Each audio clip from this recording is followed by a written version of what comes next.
Olá, meu irmão, tudo bem? A paz de Jesus esteja no teu coração. Quem nunca passou por uma situação de injustiça? Nós cristãos estamos passando por um momento de inquietação em relação a tantas coisas injustas, tantas injustiças que enxergamos, tanto no nosso dia a dia, no nosso ciclo de convivência, como no mundo afora. Tantas coisas ruins acontecendo, e Deus nos pede para continuarmos sendo justos. Nesse livro de Apocalipse 22, versículo 11, em que um anjo de Deus vem trazer algumas revelações para João, ele diz o seguinte: o injusto fará ainda injustiças, o impuro pratica impurezas, mas o justo faça a justiça, e o santo santifique-se ainda mais. Quer dizer, Deus nos pedindo para continuarmos fazendo a justiça e continuarmos sendo santos. No livro de 1 Coríntios, capítulo 6, versículo 9, diz o seguinte: acaso não sabeis que os injustos não hão de possuir o reino de Deus? Não vos enganeis, nem os impuros, nem os idólatras, nem os adúlteros, nem os efeminados, nem os devassos, nem os ladrões, nem os avarentos, nem os bêbados, nem os difamadores, nem os assaltantes hão de possuir o reino de Deus. Ao menos algum de vós tem sido isso, mas fosse lavado, mas fosse santificado, mas fosse justificado em nome do Senhor Jesus Cristo e pelo Espírito de nosso Deus. Tudo me é permitido, mas nem tudo me convém. Tudo me é permitido, mas eu não me deixarei dominar por coisa alguma. Os alimentos são para o estômago e o estômago para os alimentos. Deus destruirá tanto aqueles como este. O corpo, porém, não é para a impureza, mas para o Senhor, e o Senhor para o corpo. Deus, que ressuscitou o Senhor, também nos ressuscitará a nós pelo seu poder. Não sabeis que vossos corpos são membros de Cristo? Tomarei então os membros de Cristo e os farei membros de uma prostituta? De modo algum. Ou não sabeis que se ajunta com uma prostituta, se torna um só corpo com ela? Está escrito: os dois serão uma só carne. Gênesis capítulo 2, 24. Pelo contrário, quem se une ao Senhor, torna-se com Ele um só espírito. Fugi então da fornicação. Qualquer outro pecado que o homem comete é fora do corpo, mas impuro peca contra o seu próprio corpo. Ou não sabeis que o vosso corpo é templo do Espírito Santo, que habita em vós, a qual recebestes de Deus, e que por isso mesmo já não vos pertenceis? Porque fostes comprados por um grande preço. Glorificai, pois, a Deus o vosso corpo. Essa passagem é interessante porque, primeiro, ele abre a questão dos injustos. Ele fala que nem os impuros, nem os idólatras, nem os adúlteros, enfim, os que estão no pecado, hão de possuir o reino de Deus. A palavra fala que tudo nos é permitido, mas nem tudo nos convém. Falando das nossas atitudes, nem tudo nos convém. Aquelas atitudes que nos afastam de Deus, que nos levam ao pecado e consequentemente nos afastam de Deus, essas atitudes não nos convêm. E a palavra fala também que o nosso corpo é templo do Espírito Santo. Então nós precisamos cuidar do nosso corpo. E mais uma vez eu venho falar aqui que nós precisamos cuidar da nossa saúde, nos preocupar com a nossa saúde. Nós precisamos nos alimentar bem, nós precisamos praticar bem as atividades físicas, nós precisamos dormir bem, enfim, precisamos cuidar do nosso corpo. E aqui na palavra ele dá o exemplo que se um homem se juntar com uma prostituta, ele se torna uma só carne. e ele está corrompendo o corpo dele, e ele está corrompendo aquilo que é templo do Espírito Santo. Então Deus nos mostra que nós devemos fugir do pecado, fugir da fornicação, porque o nosso desejo humano, as fraquezas da nossa carne, o que elas fazem com a gente? Ela nos prende na nossa fé, ela nos faz voltar para trás, regredir no plano espiritual. Então nós passamos a não compreender o plano de Deus para nós. Em uma situação de pecado em geral, nós não recebemos, quando estamos numa situação de pecado, nós não recebemos as bênçãos que Deus tem para nós. Não tem conexão, elas não estão viáveis para nós. As bênçãos de Deus só está para aquele que não está em pecado, para aquele que reconciliou com Deus.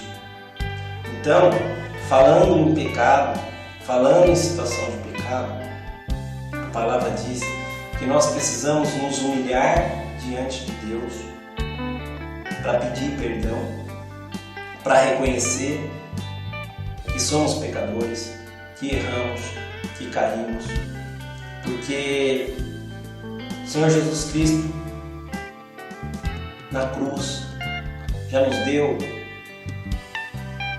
a libertação desse nosso pecado, mas que nós precisamos, diante de Deus, reconhecer esse nosso pecado. A palavra de Tiago, capítulo 4, no versículo 3, diz o seguinte: pedis e não recebeis, porque pedis mal, com o fim de satisfazeres as vossas paixões. Deus, porém, dá uma graça ainda mais abundante. Por isso ele diz: Deus resiste aos soberbos, mas dá uma graça aos humildes. Sede submissos a Deus, resisti ao demônio, e ele fugirá longe de vós. Aproximai-vos de Deus, e ele aproximará de vós. Lavai as mãos dos pecadores, e purificai os vossos corações, ó homens de dupla atitude. Reconhecei a vossa miséria, afligi-vos e chorai, converte-se o vosso riso em pranto e vossa alegria em tristeza. Humilhai-vos na presença do Senhor, e Ele vos exaltará.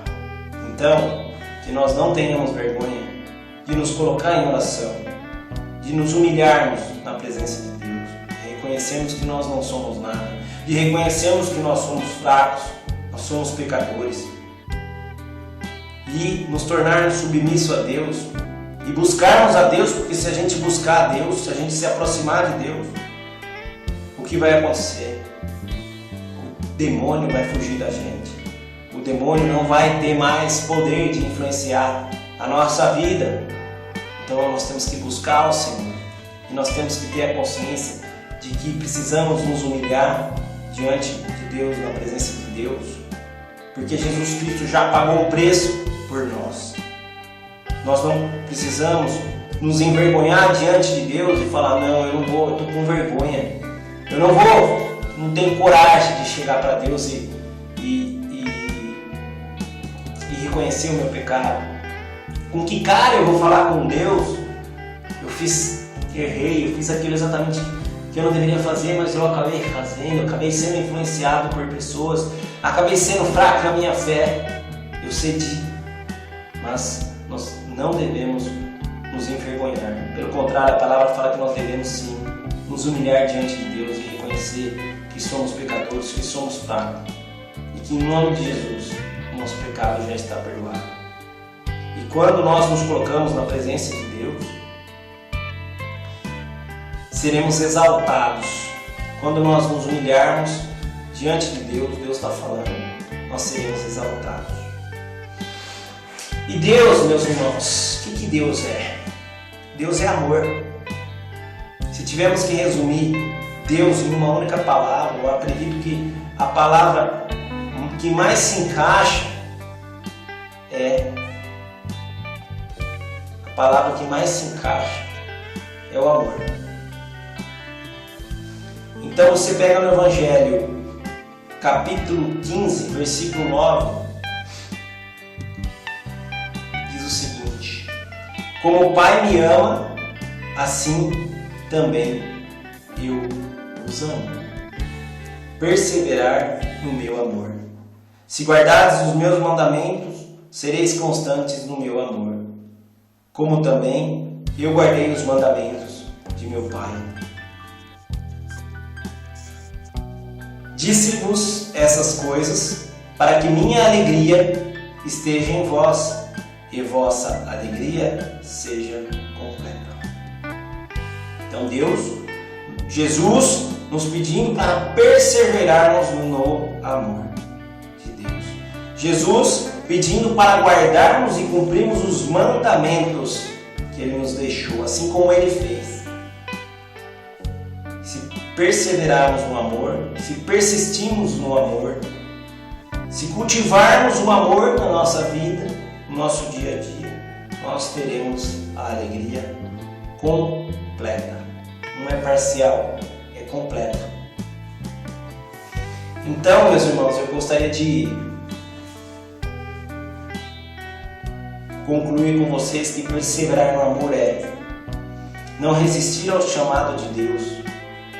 Se Deus está te chamando, se Deus de alguma maneira te trouxe em contato com essa verdade, se você está assistindo esse vídeo hoje, não é por acaso, de alguma maneira Deus está te chamando para mais próximo dele. Deus está te chamando para que você possa ter uma vida de oração, para que você possa reconhecer os teus pecados diante dele, para que você possa se humilhar diante dele. Porque se você se humilhar, se você pedir perdão, você será exaltado. Perseverar no amor é ser grato a Deus. Dar graças em todas as circunstâncias, a palavra nos pede. Nós temos que agradecer a Deus por tudo que nós temos, por tudo que nós somos. Nós temos que agradecer a Deus pelos livramentos. Nós temos que agradecer a Deus em todos os momentos da nossa vida, pelas oportunidades que nós temos. Se você já está inserido numa comunidade, num grupo de oração, como é o meu caso, eu agradeço a Deus por ter essa oportunidade, por conviver com pessoas, com os irmãos que me ajudam na fé, me animam na minha fé, que compartilham dos mesmos princípios que eu. Quem são seus amigos? Aonde você está buscando a tua felicidade, a tua alegria? Então, nós temos que agradecer a Deus, porque Deus nos dá para todos a oportunidade de encontrarmos esse amor. Perseverar no amor é entender as injustiças do mundo, tudo que nós estamos vendo e convivendo nos dias de hoje, mas entender isso com um olhar espiritual, entender que Jesus vai voltar e vai nos recompensar de acordo com as nossas obras, entender que o fim dos tempos está próximo e que nós precisamos orar e vigiar constantemente, e que nós precisamos praticar a justiça e os mandamentos do Senhor. Perseverar no amor é entender que o futuro a Deus pertence. Nós não temos controle de nada na nossa vida. Nada. Porque a palavra de Tiago, capítulo 4, mais especificamente, no versículo 13, diz o seguinte: hoje ou amanhã iremos a tal cidade, ficaremos ali um ano, comerciaremos e tiraremos o nosso lucro. E entretanto, não sabeis o que acontecerá amanhã. Pois, que é vossa vida? Sois um vapor que aparece por um instante e depois se desvanece. Em vez de dizerdes, se Deus quiser, viveremos e faremos esta ou aquela coisa. Como que você está agindo? Como você está planejando a tua vida, os teus projetos? Você já está certo das coisas? Você não está certo de nada. Você não sabe se você vai estar vivo hoje, amanhã. Você não sabe o que pode acontecer com a tua vida. Então você tem que estar sempre confiando a tua vida nas mãos de Deus. Sempre permitindo que Deus possa conduzir cada dia, cada passo, e sempre perseverar na mão de Deus, sempre buscar ter uma vida de oração, orar e vigiar, porque não se sabe o dia nem a hora. Jesus vai voltar e pelos sinais está muito próximo a volta de Jesus. Então, para que deixar para amanhã? Se converte hoje, converte teu coração, muda de vida hoje. Muda de vida hoje. Não sou eu que estou te falando isso, a palavra de Deus, é o Senhor que nos pede. O Senhor que nos pede para praticarmos a justiça. O Senhor que nos pede para perseverarmos no amor. O Senhor que nos pede para que nós possamos ser verdadeiramente felizes, que nós cumpramos os mandamentos que Ele nos deixou. E também perseverar no amor é ser obediente a Deus. A exemplo dos profetas e a exemplo do próprio Jesus Cristo, né? Nós precisamos obedecer aquilo que Deus nos pede. E agora eu vou dar um testemunho para que vocês possam repetir o que Deus falou comigo esta semana. Porque também muitas vezes eu tenho vontade de agir do meu jeito. Eu tenho vontade de fazer a minha justiça, porque muitas vezes eu acho que eu estou certo em uma situação. Eu quero fazer do meu jeito, eu quero resolver do meu jeito. Parece que tudo está errado, mas eu quero resolver do meu jeito, porque para mim eu tenho a convicção de que eu estou certo. Aí Deus chega para mim e fala que a justiça de Deus prevaleça sobre a sua justiça. Não queira fazer justiça do teu jeito. Deixa a justiça de Deus prevalecer. Deus está vendo tudo. Deus está vendo o teu coração. Deus está vendo o coração de todas as pessoas que te fazem mal. Que a força de Deus prevaleça sobre a sua força. Muitas vezes a gente quer lutar do nosso jeito, mas o combate é espiritual e nós não vamos conseguir combater de maneira espiritual. E Deus combate por nós com a força do alto. Que o tempo de Deus prevaleça sobre o seu tempo. A gente quer as coisas no nosso tempo e Deus fala: não, confia em mim, que no meu tempo as coisas vão acontecer na sua vida, do meu jeito. Que a vontade de Deus prevaleça sobre a sua vontade. Então é isso aí, meu irmão, é confiar os teus projetos de vida nas mãos do Senhor. É alicerçar os teus objetivos, é alicerçar as tuas vontades nas mãos de Deus e deixar que Deus vai conduzindo os teus passos. Que as vitórias de Deus prevaleçam sobre as suas vitórias. Muitas vezes você quer que aconteça alguma coisa na sua vida, alguma situação que você quer que se resolva, alguma bênção que você quer que caia sobre a sua vida, mas Deus tem algo muito maior. Então deixa a vitória do Senhor, deixa Deus lutar por você, deixa Deus combater por você e deixa Deus derramar as bênçãos que Ele quer na sua vida. E para que a gente possa compreender, né, esse amor, tem uma oração que eu quero encerrar essa partilha da palavra, que é Efésios capítulo 3, versículo do 14 ao 20. Eu te convido a fechar os teus olhos, se for possível, e deixar Deus falar com o teu coração. Por esta causa, dobra o joelho na presença do Pai, a qual deve ser a sua existência toda a família no céu e na terra, para que vos conceda segundo o seu glorioso tesouro, que sejais poderosamente rebustecidos pelo seu Espírito, em vista do crescimento do vosso homem interior.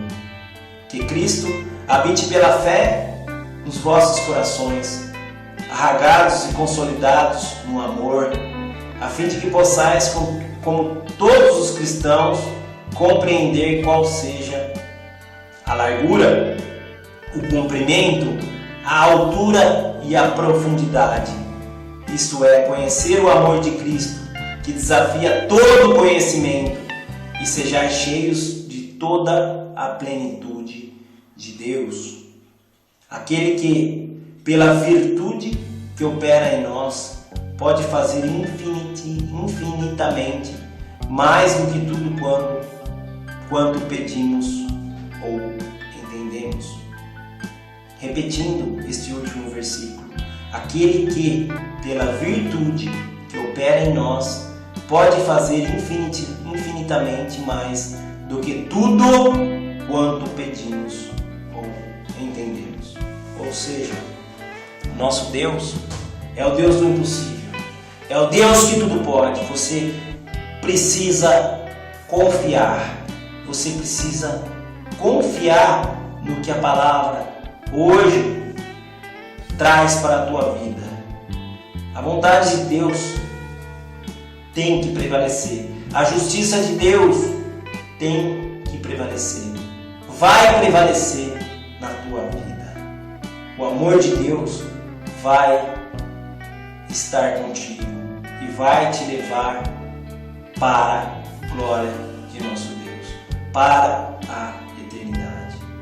Então, meu irmão, mais uma vez partilhamos de uma verdade, que você possa germinar essa verdade no teu coração, que essa palavra se torne viva e que você possa produzir frutos no seu dia a dia, nas suas atitudes, na sua convivência, na maneira que você está enxergando as injustiças que você está vendo muito afora, que muitas vezes está te incomodando. Ok, meu irmão? Então eu peço a Deus que abençoe a tua vida, eu peço ao Senhor que abençoe a tua casa, a tua família, e que você possa perseverar nesse amor, agora e para sempre. Amém.